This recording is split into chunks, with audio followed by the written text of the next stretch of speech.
तुमको पाया है तो जैसे खोया हूँ. അല്ല ആരാ ഇത്? വാ ശിവനോടെ അതുണ്ട് ആ വാസ്പതി.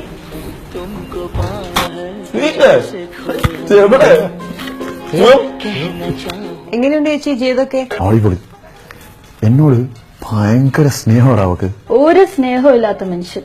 ഞാന് ജോലി കഴിഞ്ഞ് വരുമ്പോഴത്തേക്കുണ്ടല്ലോ എനിക്ക് ഇഷ്ടപ്പെട്ട ഫുഡെല്ലാം നിരത്തി ഇങ്ങനെ റെഡിയാക്കി വെച്ചേക്കും. ഓഫീസ് കഴിഞ്ഞ് വരുമ്പോഴേക്കും മേശപ്പുറത്ത് ഉണ്ടാക്കി വെച്ചേക്കുന്നെല്ലാം വലിച്ചുവാരി അങ്ങ് തിന്നും. കിച്ചണില് എത്ര ജോലി ഉണ്ടെങ്കിലും എന്നെ ഒന്ന് ഹെൽപ്പ് ചെയ്യാൻ പോലും വിളിക്കത്തില്ല. കിച്ചണിലൊന്നും സഹായിക്കാൻ പോലും വരത്തില്ല. വീഡിയോ ഗെയിമും കളിച്ചിരിക്കും. രാത്രി കിടക്കാൻ നേരം ഞാൻ ഈ ജോലിയെ കഴിഞ്ഞ് ക്ഷീണിച്ചിരുന്നല്ലേ, ഇച്ചിരി നേരത്തെ ഞങ്ങളൊന്ന് ഉറങ്ങിയാലും ബെഡ് കണ്ടാ മതി അപ്പൊ തുടങ്ങും കൂർക്കം വലി. ഡിസ്റ്റർബ് ചെയ്യാനേ വരത്തില്ല. നിന്റെ ഭാഗ്യം. എങ്ങനെയുണ്ട് നിന്റെ ജീവിതം? Very romantic. ഭയങ്കര ബോറാ ചേട്ടാ. പുള്ളിക്കാരൻ ജോലി കഴിഞ്ഞ് വരുമ്പോ ഞാൻ ലൈറ്റ് എല്ലാം ഓഫ് ചെയ്ത് ഒരു മെഴുകുത്തിരി മാത്രം കത്തിച്ചു വെക്കും. ഇരുട്ടിലോട്ട് കയറി ചെല്ലുന്ന പോലെയാ. പിന്നെ ഞങ്ങൾ പുറത്തു പോയി ഫുഡ് കഴിക്കും. കയ്യിലാണെങ്കിൽ 10 പൈസ ഉണ്ടാവില്ല. ശ്രീക്കത് ഭയങ്കര നിർബന്ധമാണ്. കാടരച്ച് ക്രെഡിറ്റ് കയറി പോവാ. രാത്രി ഞാൻ ഉറങ്ങുന്നവരെ എന്നോട് സംസാരിച്ചുകൊണ്ടേയിരിക്കും. ഒന്ന് ഉറങ്ങാൻ പോലും സമ്മതിക്കില്ല. മടുത്തു ചേട്ടാ. പരസ്പരം കുഴിക്കുന്ന കുഴികളിൽ പതിക്കുന്ന പോലുമായി